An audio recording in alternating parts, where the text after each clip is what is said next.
Okay. I finished Sovereign by Emma Seppala, PhD.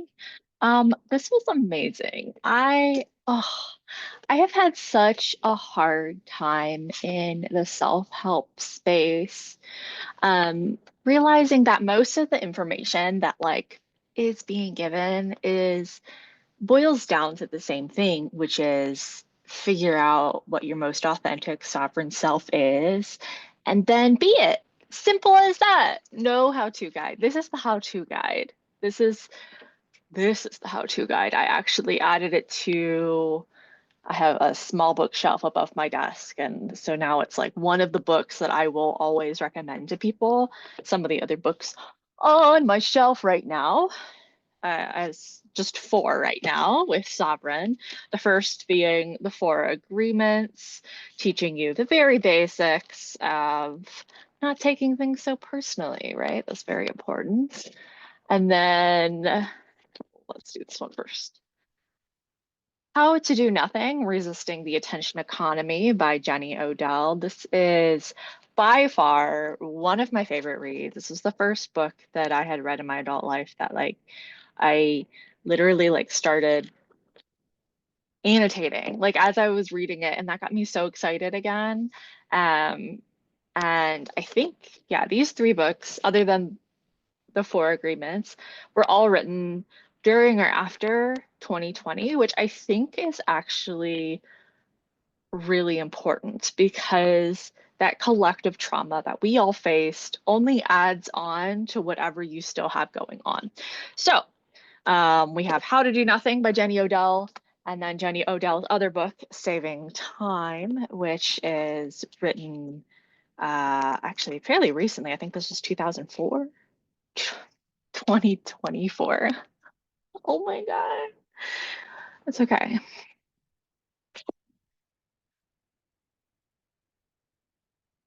2023. Saving time. And so saving time kind of builds on how to do nothing. And so I love both of these so much. And now Emma Seppala, PhD, Yale speaker, lecturer, everything amazing about her. Her first book is The Happiness Track. And I'll be honest, I didn't love that. And it may have just been when I read that in my self-help journey. Um, but this is so good. It is available on Spotify for premium users if you do want to listen to the audiobook. Personally, I get a lot more out of a book if I allow myself to listen to it while I'm reading it. It's kind of like that double input. But yeah, so let's talk about Sovereign. And we're going to just go through some of my highlights and some of my notes, as I flip through it in real time, and we'll just talk about it. So chapter one is an invitation to start thinking about this mindset and changing this mindset into more of a growth and self-reflective mindset, because sovereignty, not to spoil the whole book, but sovereignty is um, my basic definition of it after reading this and kind of applying it to my life is a very sovereignty is very much authenticity meets self-reflection and self-awareness, and having that self-awareness with the authenticity is being sovereign. And this does a really great job of kind of taking you on that journey. I feel like I had to go on this journey alone back in the day, which I think is also very valuable. But if you want to break down the different pieces of yourself, definitely pick up this book. It kind of breaks it down chapter by chapter. There's seven main chapters. The sovereign self, the sovereign emotions, sovereign mind, sovereign relationships, sovereign intuition, and sovereign body. And chapter one being the invitation to look at the sovereign self. So let's get started. We got chapter 1. I'm gonna just read some quotes too as I'm going through it, mostly for me to look at later. I mean, I have the actual like notes, but I like having them like somewhere else too. So she mentions this sovereign fire. And I like to describe that actually. I read this in parallel to The Artist Way, which also is going to go up on my bookshelf. The two of them together is like this is like the blueprint for getting out of autism burnout, and I mean that so seriously because it's very much like if you take the principles from like The Artist Way, which is getting in touch with your like inner creative, inner child is that inner artist. And so your sovereign self is kind of sparked by this sovereign fire, which I feel is very, very connected to what that inner artist is tapped into. That feeling being this like conscious, creative pillar of just like ideas that like some of us are very connected into and are able to get like these great ideas and like move with them and have fun with them. And she calls it the sovereign fire. And so there's a bunch of different like literary ideas around this kind of same concept of the collective consciousness. Uh, Maybe not consciousness, but rather this like creative, no, it is a consciousness. I'm gonna say it. It is a creative consciousness. It's a consciousness, but it's not necessarily like a person's consciousness, right? It's like a collection, it's an egregore almost of all of our creativity and consciousness. And so again, she calls that the sovereign fire, which I have highlighted. First quote I have highlighted is, "We all have the same desire to live in the fullest expression of ourselves." And another quote is, "The human spirit is a force to be reckoned with." And then she goes into describing some of the different attributes of this kind of sovereign makeup. If you look at it from like a autistic burnout perspective, it's very much the different kind of like pieces of yourself that make up this whole sovereign being, right? So first we have the bound state, which is like this, fight, flight, freeze, fawn response that a lot of us are living in every single day, and probably not realizing it until they have like a profound relaxation experience. Uh,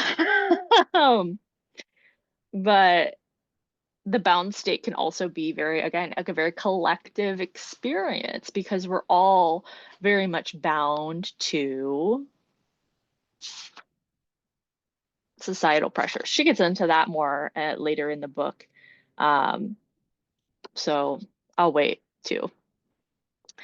But so we have this like bound state. This is not being sovereign, not being authentic, and doing things that are binding you to this like flight, freeze, fawn response.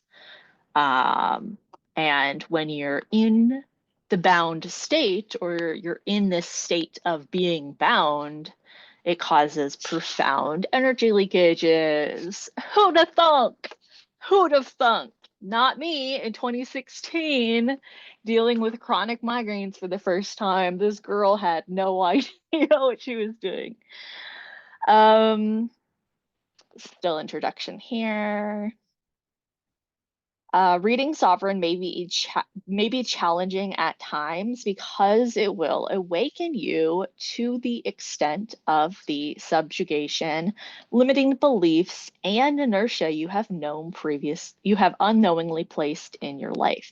And that is very true. If you are not like a growth mindset person, this book will piss you off. Like, guaranteed, this book will piss you off because it really forces you to look at your habits, and it also forces you to be responsible for your own needs, habits, etc.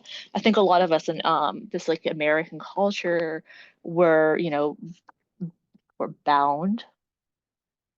She goes into this, but we are bound to this idea of individualism and, shouldn't ask other people for help because you're bothering them and all these things and all of those kind of thoughts, ideas, those are coming from that bound um, state of mind. Another great thing about this book is she has included at the end of each chapter is a really nice poem, and the poems, I don't know if it was intentional, but the poems build on each other really, really beautifully, and I enjoyed that quite a lot. This book is also, if I did not mention it yet, filled to the brim with resources and like the like this whole part of the book is just like citations and like articles and medical health journals and peer-reviewed studies and all these things. There's even like an index in it as well. So like the book itself is only 200 pages. But the extra like 40 or so pages at the end are all like endnotes.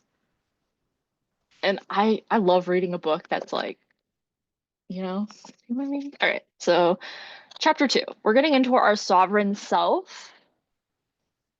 I wish I read this book when I first got diagnosed with chronic migraines.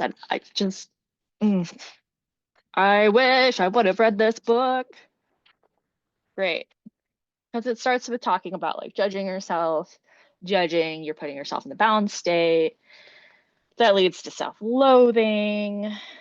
And hey, that's a toxic relationship with yourself. What? Who'd have thunk it?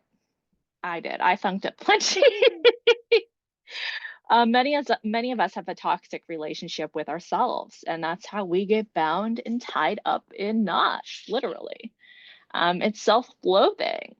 Self-awareness is knowing your weaknesses without judging or beating yourself up for them. It doesn't elicit feelings of guilt or shame or insecurity. Who the thunk it?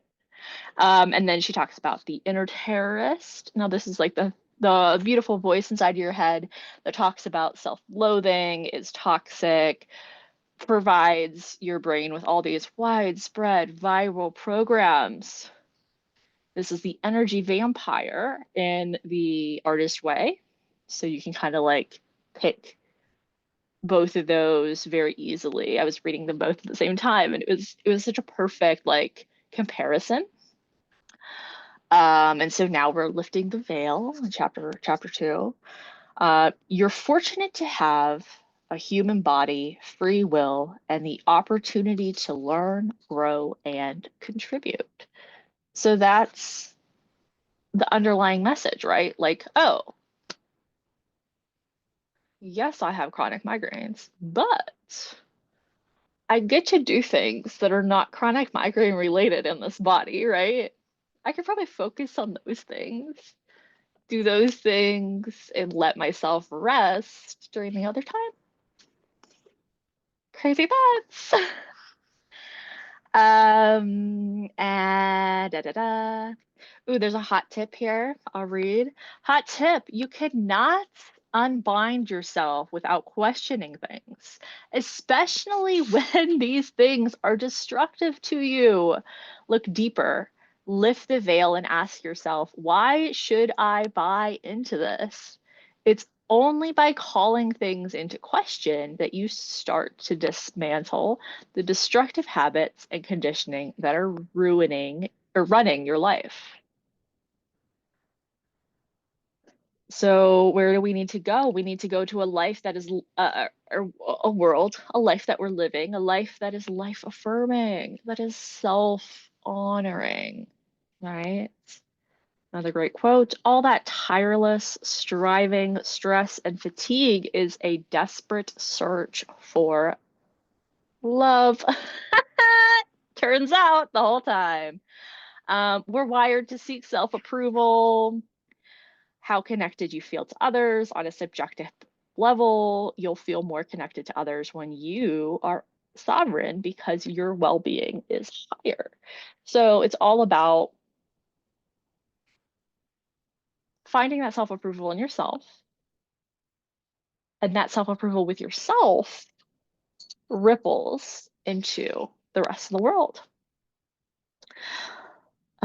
So we're shape-shifting by adapting yourself to fit in is still a form of rejection from arguably the most important person in your life, your own self. You're your own biggest bully. But it's not normal if it goes so far as to lead you to abandon yourself, your authenticity, your wishes, perspectives, and even basic needs. Turns out you need those. Again, things I wish I would have learned earlier in my adult life when I was dealing with a lot more chronic health problems, because it turns out the only person that could actually meet those basic needs for myself was my own self.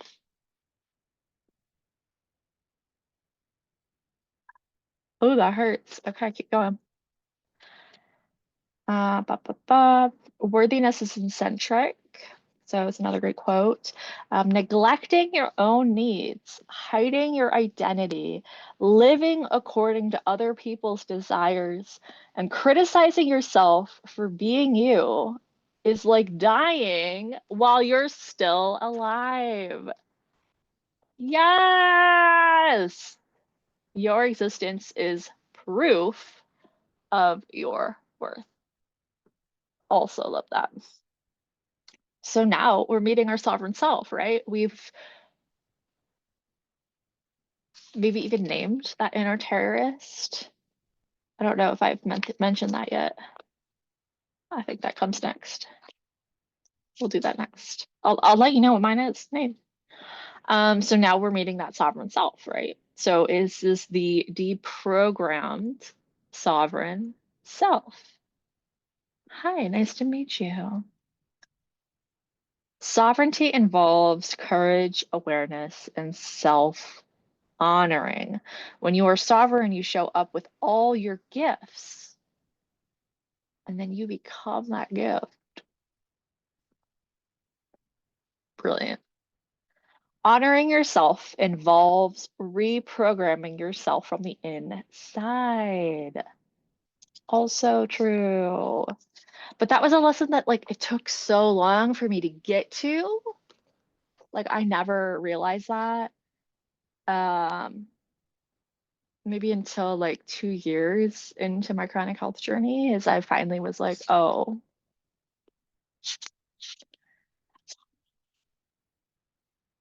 and that reprogramming really does start on the inside. And you're the one that has to reprogram that. You yourself and you. Like you. Stop looking for validation and recognition from the outside when you provide that to yourself. That's sovereign. So, one of the best questions in this book, undoubtedly, is this one question. She has a great like story about um,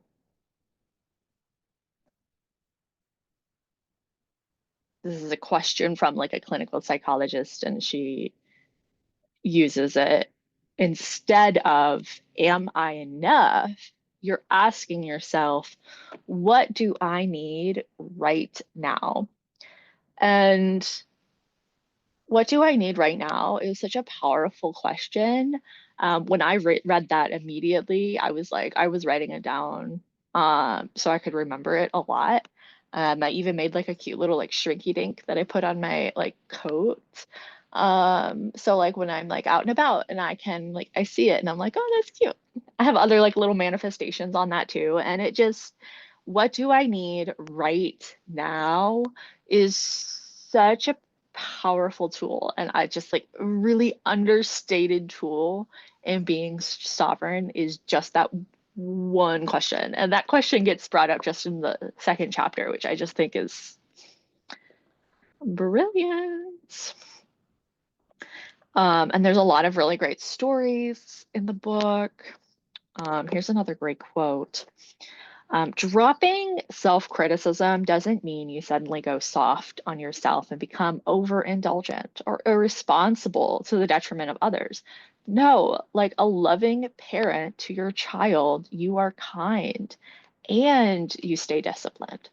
You move through the difficult experiences with courage and steadfastness, and you make amends if you've ever made mistakes.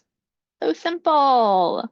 Shame makes you forget how powerful you really are. In fact, it strips you of your power. Self-compassion is the antidote. It makes you sovereign again. So simple! But like, because you're reprogramming yourself, it can, reprogramming yourself is supposed to be simple.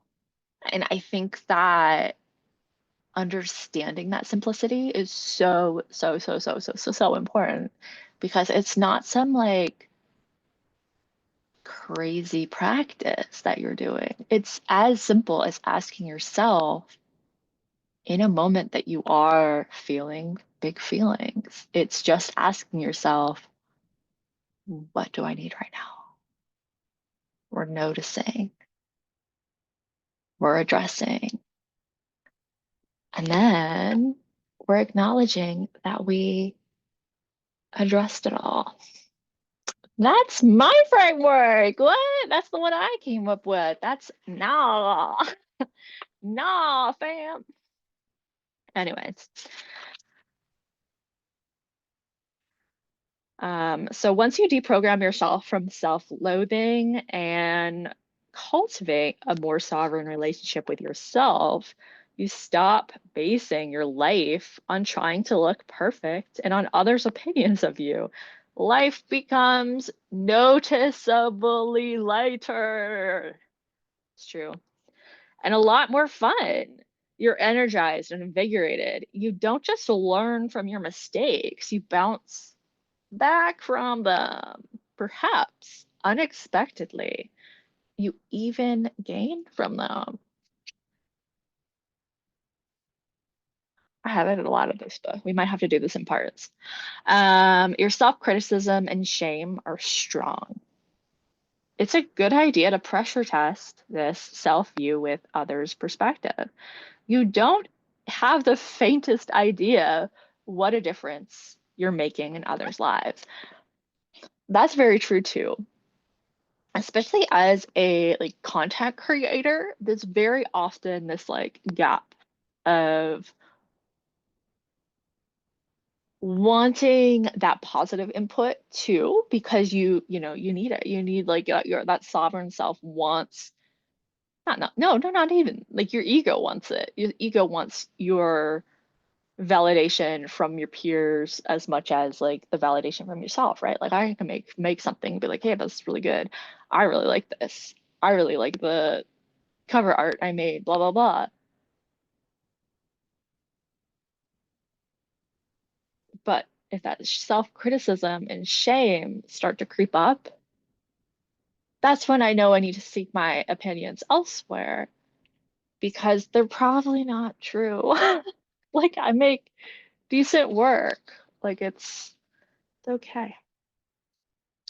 And then she brings in the phrase way showers. So, way showers are leaders who have changed societies through their art, spirit, or ideas and brought in new ways of being.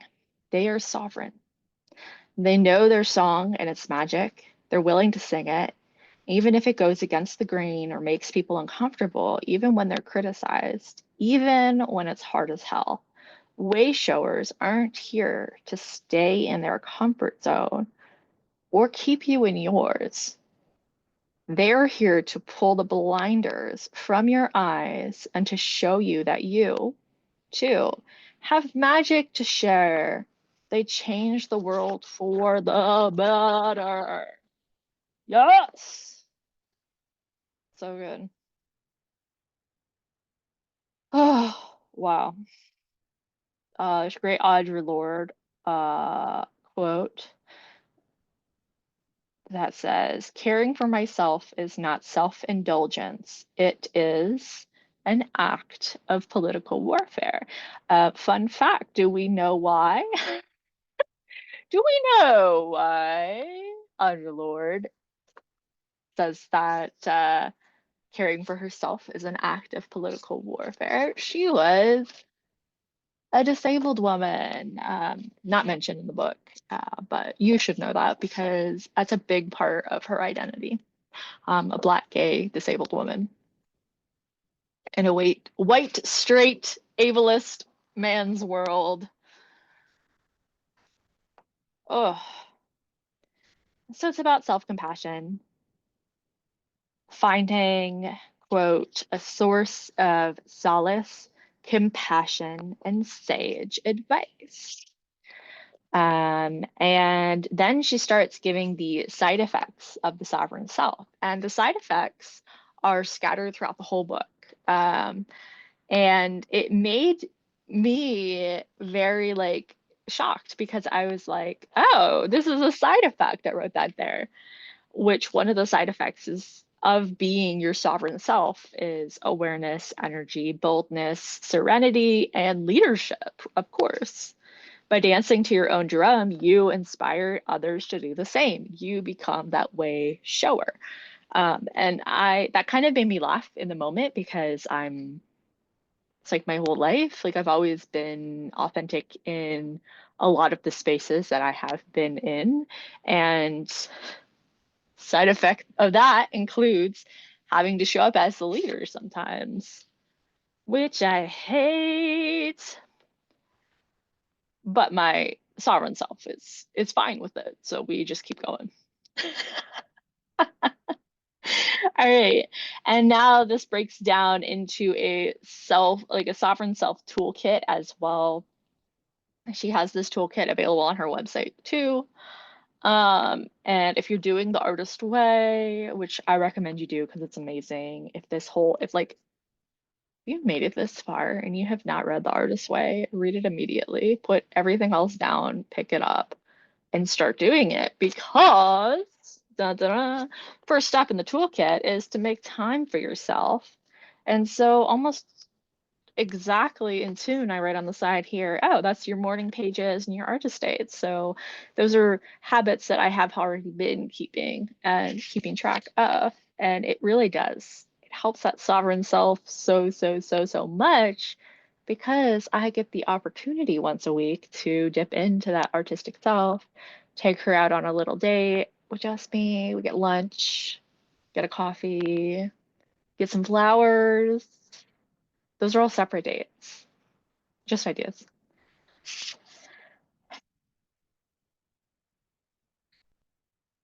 But the toolkit's really good. In the toolkit, it does talk about um, handling the inner terrorist in your head. And I wrote a note in the book here that I actually got from a TikTok video, which is I have named my inner terrorist or inner shadow self Kanye. And so like it will like just be crazy, right? And so you can just like look at it and be like, thank you for contributing, Kanye, and move along with your life because that's what we usually do, right? So naming that inner critic, Kanye, has helped me tremendously. I highly recommend. Um,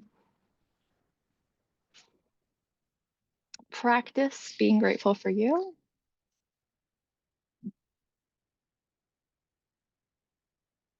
Practice is key. Practice, practice, practice, practice. And that's, again, the artist way does this really well too. It's just about doing as much as you can every given day and reflecting on it, right? So even if, for example, this week in my the artist way, my morning pages have been not as thorough and full as I would like them to be. I skipped like 3 days. My 3 pages a day has turned into like 1.5. And honestly, it's just because I'm still getting used to a new schedule. Our shifts, like shift change happened, and it's just been, adapting, getting used to it, taking it day by day, but also not beating yourself up about it. Step by step by step by step. We're just doing the slow but steady race where we're not beating ourselves up for skipping a day or not doing all of the things that we wanted to do because we still got it done. It's still complete. And if it's still complete, that means it got done. All right, so we're into chapter 3. These are our emotions. Amanda does not feel these well.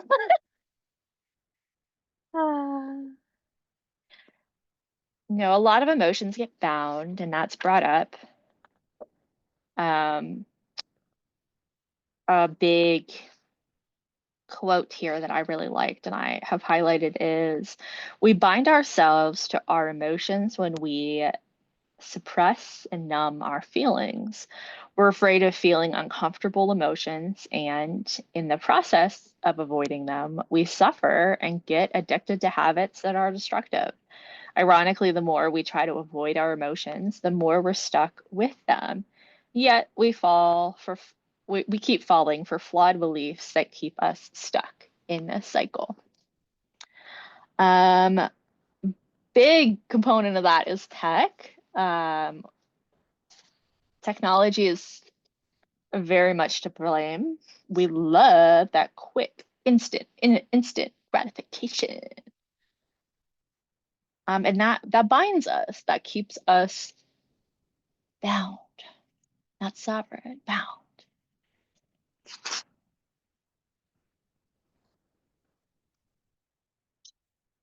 We talk about emotions. She talks a lot about the different ways that like people will bind themselves to their emotions instead of processing them. We bind ourselves when we buy into the idea that the answer to our emotional pain lies outside of us. Very true. And then eventually we got to feel them. Oh boy. Now it's time to feel them things. With this in mind, emotion is an energy in motion, just like inertia, right? We need to keep that energy in motion, or else it's going to lock up in our body. Da, da, da. So when you're surrendering, right? Great quote is, I accepted every sensation, intense and painful as it was. You're going to be fully experiencing some emotions and then realize that you're bigger than your feelings. Lots of different techniques of kind of like going through these somatic practices. If you have not done that before, she talks about the Chinese phrase of qi ku shi fu, which is eating bitterness. Usually that's used like when you're like getting like Chinese tea, for example, like may taste bitter, but it's good for you. So it's very much like this. Maybe this may be hurting in the moment, but again, it's good for you. Process it all. Another quote from a technique here of breathing is, if If we want to regain our ability to think clearly, it helps to process emotional energy through the body. And fast acting way to do that is via breathing. She talks about her breath technique that she uses and has studied. It's called the sky technique. I personally have never tried it. I'll try it some other time. I'm sure I will. Bum, bum, bum. The meditation. I love meditation. Meditation cultivates your awareness, but you also need radical honesty in that self-awareness. Because if you're not honest, your relationships will make it glaringly obvious to you. When you love someone, it's because there's love in your heart. When you are kind to someone, it's because there is kindness in your heart. When you're angry with someone, it's because there is anger in your heart. It all comes down to you. The self-awareness, huge critical part of sovereignty. And this is me skimming over a lot of that, but sovereignty means facing all that life offers, the good and the painful, and growing stronger and wiser from it. There's more side effects, some more toolkit. You're bigger than your feelings, emotions, our energy in motion. We're letting it finish that cycle so we don't have to finish that cycle ourselves later, or worse, our body finishes that cycle for us in a very inopportune time. When does that happen? I don't know. And so now we're going to talk about the sovereign mind, going into chapter 4 here. A lot of the same stuff starts to, get repeated and stuff. Now we kind of talk about like, what are we focusing on?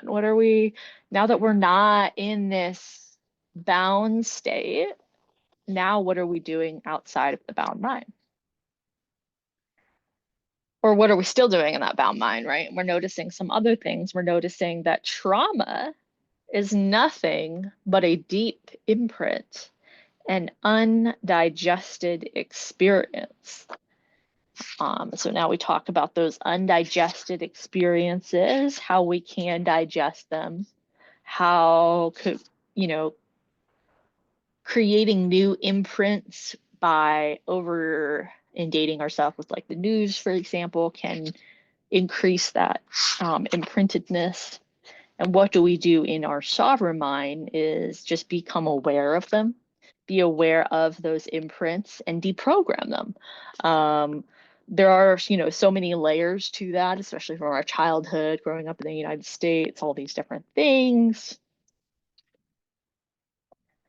Great statistic here is 85% of things people worry about never happen.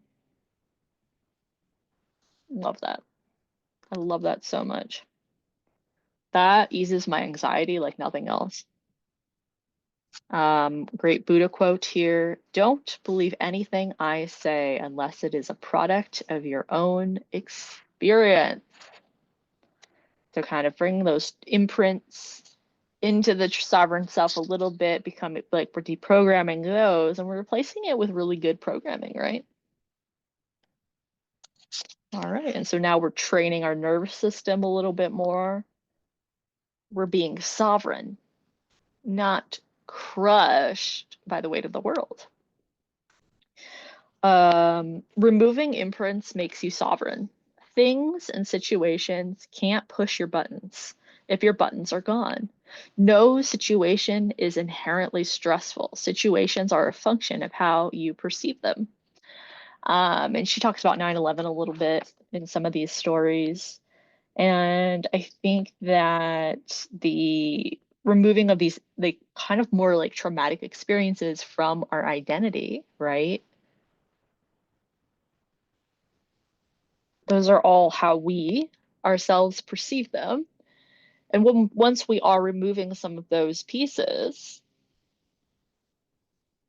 we become more sovereign, we become more lighter. We're not burdened by some of these very heavy traumatic experiences. And some of them are very collective experiences as well.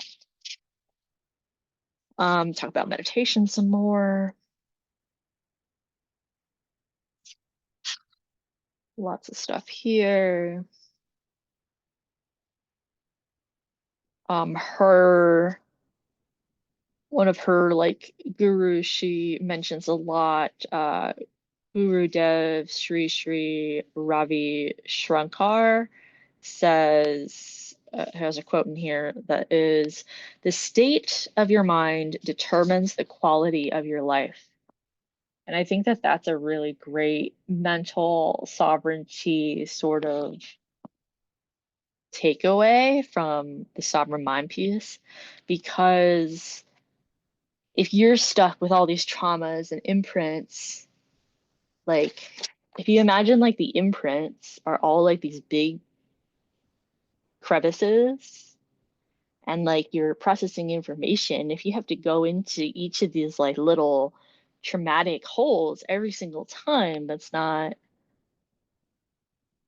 you know, inherently helpful, right? It would be a lot easier if we could just fill that hole in and just walk across it without as much of a impact on our life. So we're breathing. We got another poem, and now we are talking about relationships. So these are our sovereign relationships. These are our relationships with other beings that are also being their sovereign selves. At our core, we share the same deeply vulnerable need to be seen, heard, and valued.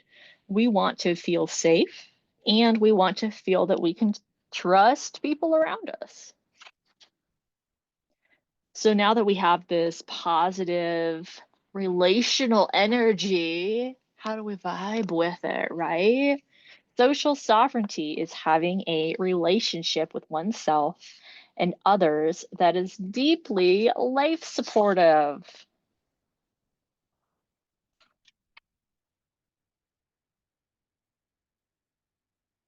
So we're talking about like the different energy interactions within relationships now.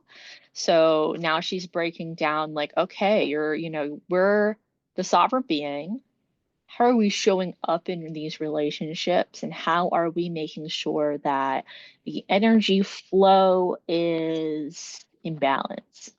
And by imbalance, I mean, that's what this whole chapter is about. And by that imbalance, I mean,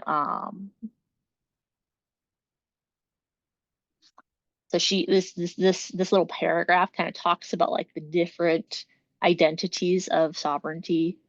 And then you come down to like a positive energizer, someone that can come into a conversation that energizing that conversation feels energizing for that person in the conversation, but also for the recipient in the conversation. So like if I am showing up to a conversation, I'm showing up to record myself, for example, am I getting out as much good energy as I am putting into it?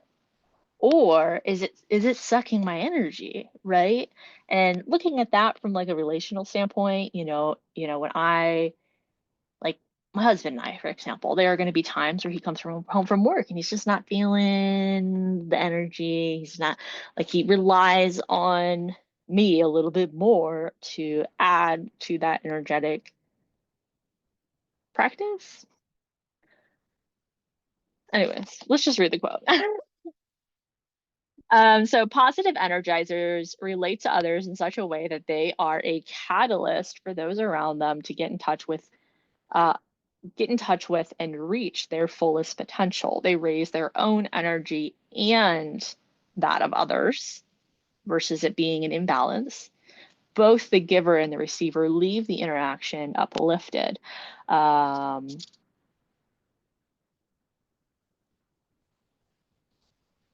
and you're in doing so, you're meeting that person's fundamental need to be seen, heard, and valued.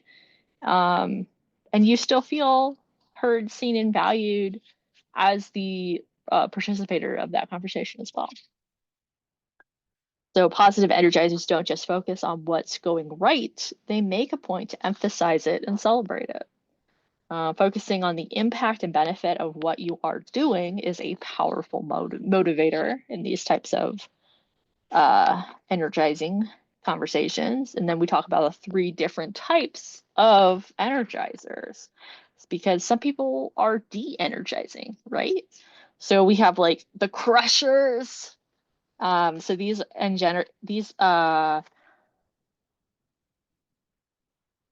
these are people who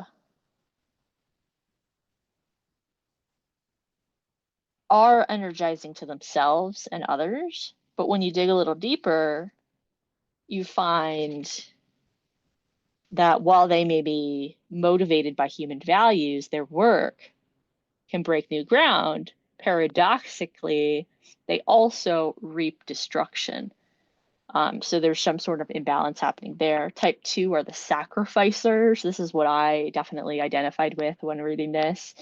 The sacrificers don't know their own limits, so they drain themselves. And that would be like you're kind of like over giving, draining your energy in that conversation. And then the idea is to be a type 3, which is a star, which they have worked on becoming more self-aware of their imprints and have a healthy and supportive relationship with themselves and others. So another quote here, they are also authentic and real, deeply familiar with their own weaknesses. They are humble, honest, and open about them. They are deeply human, both highly relatable and inspiring. Simply put, they're badasses, irresistible. And so when you kind of pull that together, the star is that person who is sovereign with extreme boundaries, that knows them, puts them forward, and is able to have relationships in their life that is also energizing to them. The energizer, right? So that's a bit about relationships.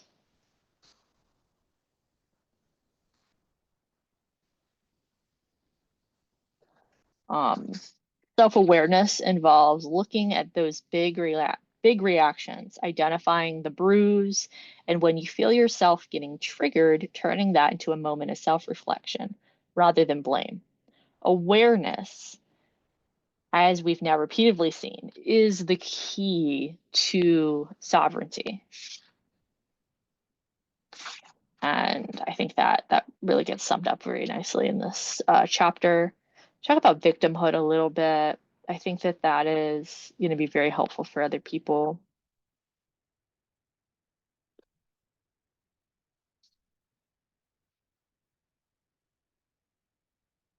So this is sovereign relationship. So like in every relational exchange is an exchange of energy.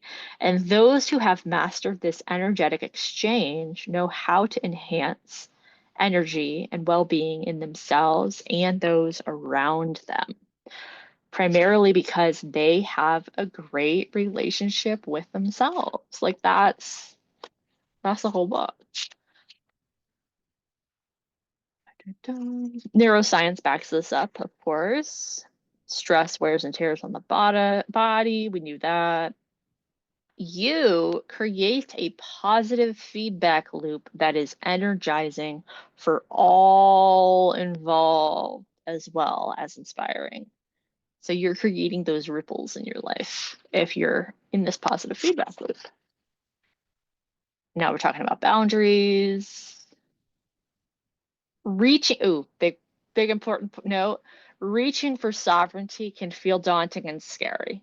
Absolutely. Almost every time. Creating those first boundaries, it's terrifying. But then you get the practice and then you're like, oh, this is fine. Long-lasting fulfillment comes from being there for others, helping where we can, loving one another despite our differences, and making others smile. Got some more side effects of sovereignty, some more toolkit stuff, another poem. Now we're into intuition, which is kind of the whole point of being sovereign, if you ask me.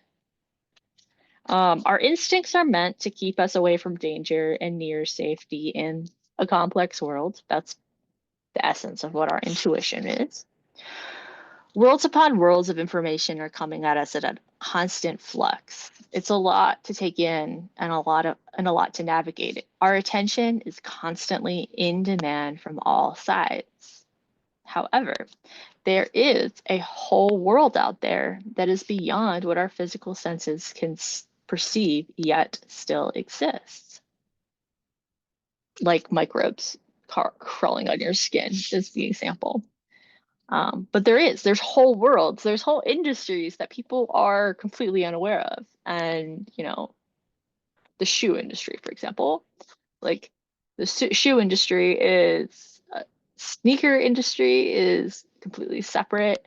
And then you have like collector sneaker industry, you have like collector athletic shoe industry, you got luxury industry, you got mid-luxury industry, you got the e-commerce platforms, and that's all got to do with shoes.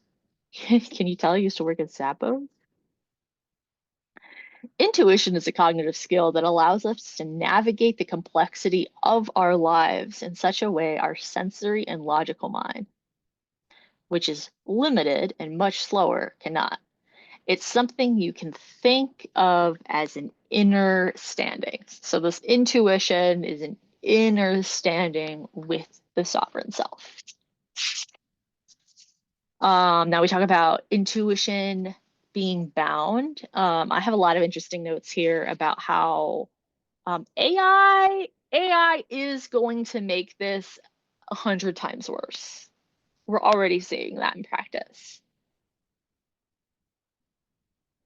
We're trained to rely on outside sources of information, not internal ones.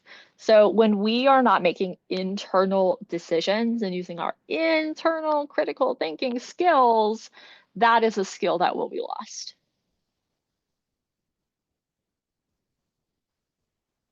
Take that.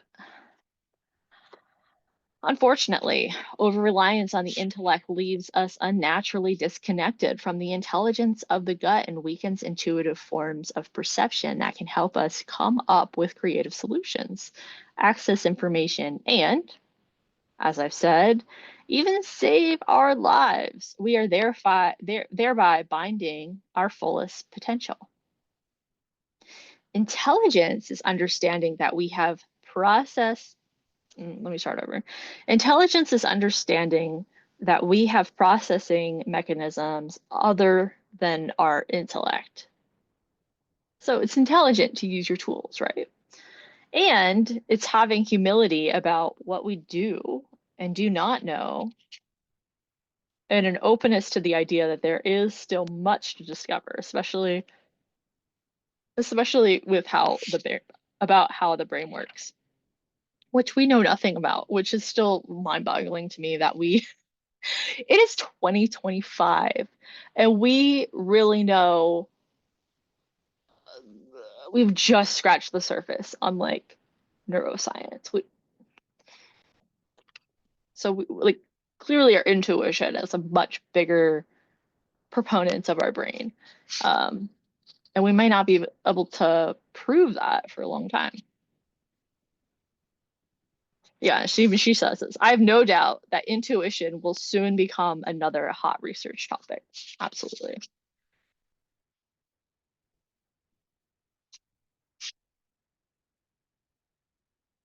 So now that we have a couple different pieces here, we come across our first formula. We have awareness plus courage plus a full tank equals sovereignty.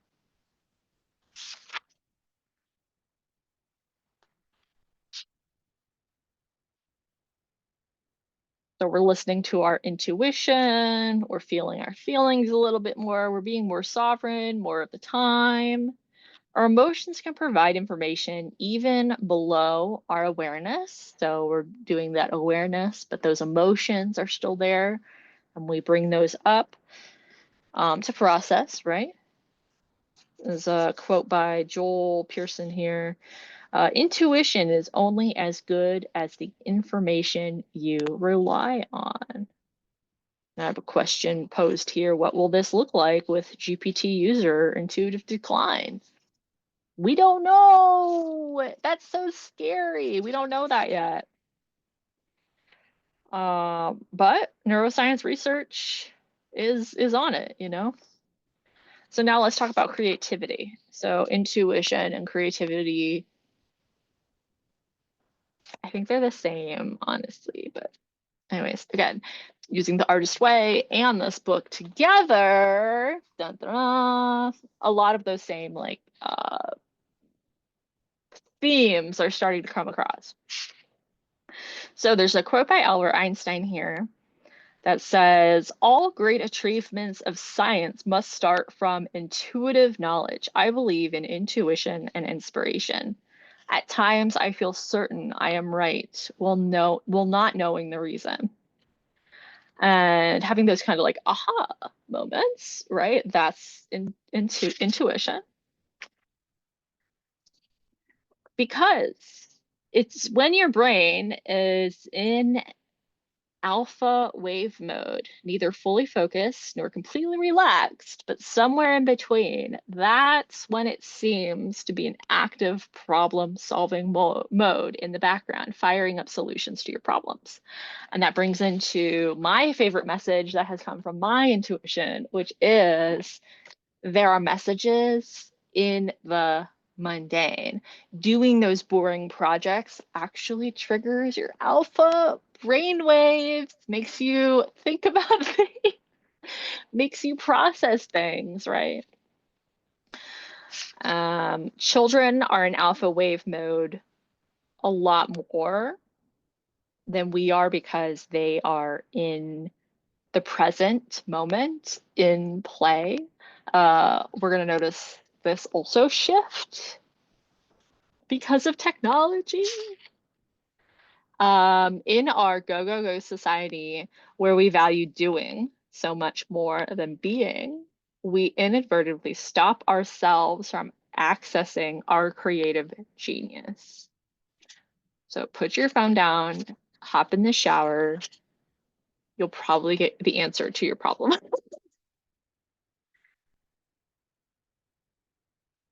She poses this kind of like intuition idea with a question talking about how much more successful would companies be if they took this approach to innovation, where innovation is allowing employees to curb stress and spend more time relaxed. What would that look like in the tech industry, especially because I think like we're headed to a place, especially as like software engineering is concerned, where like I don't need to code. I'm doing a lot more like communication and uh, reviewing of code rather than writing it, especially with AI agents.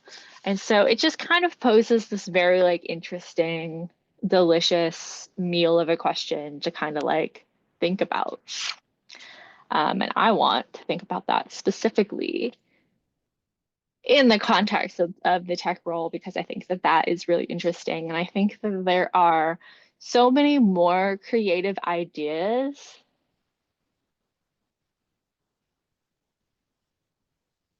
out there, obviously, but they're all buried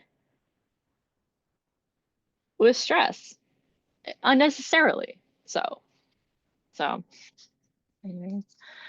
And then we talk about being brave a little bit. She asked this question, why, when something doesn't appear logical, should it automatically be labeled as crazy? I wrote 100% it's eugenics, which is Hey, that's our empire we're dying on, apparently. This section also ends with another Einstein quote, because he said it best. The intuitive mind is a sacred gift, and the rational mind is a faithful servant. We have created a society that honors the servant and has forgotten the gift. So don't lose your inner voice. Don't lose that inner voice. So now we're onto the body, sovereign body. This is our last chapter here. So we've covered quite a bit. Talking about we're talking about the body now, and she spends the first part of this chapter talking about like food in particular and how we're mistreating our bodies, but we're also mistreating our bodies on the societal level, right? Um, Humans have long been fascinated by the possibility of UFOs without realizing that we ourselves have become extraterrestrial. How? We live on Earth, but are no longer of Earth. I think that kind of sums up her ideas here very well. We're talking about toxicity in the food that we're eating, chemicals, and all of that. And she does this is a hard part to I almost put the book down kind of thing, but instead I just finished my Pepsi that I was drinking with my artificial flavors, and kept going because changing our lifestyle can seem impossible. Plus we have strong feelings about our food, and she calls that right out, and she's right. uh and she doesn't want you to, stop taking all your medication or anything. Her point is that relying only on pills and disregarding prevention is not sovereignty. Um, Many people financially benefit from you binding your body. You benefit from taking responsibility for it and being sovereign. So the more responsibility we ourselves can individually take, the better. And sometimes, good quote, sometimes sovereignty means stretching your comfort zone, especially when it comes to these harder decisions. Sovereignty is making choices aligned with what is right for you. And what looks right for her may not exactly look right for you. And that's okay. Doesn't, exactly match up with my ideal body either. I take plenty of medication, but I have worked on realizing that I need those medications in order to process those emotions, process the intuition, and be in my suffered self. Your body is only home is oh, sorry. Your body is the only home you'll have for life. Honoring its needs makes sense. Why not resolve once and for all to take care of the shell in which you dwell? And then there's more toolkit information. It's so good. A little quote in her parting notes with us, the reader, is, and don't forget that by being sovereign, you are modeling sovereignty for other people. You are showing them that they too have the option of living with freedom. Your very life becomes an act of service.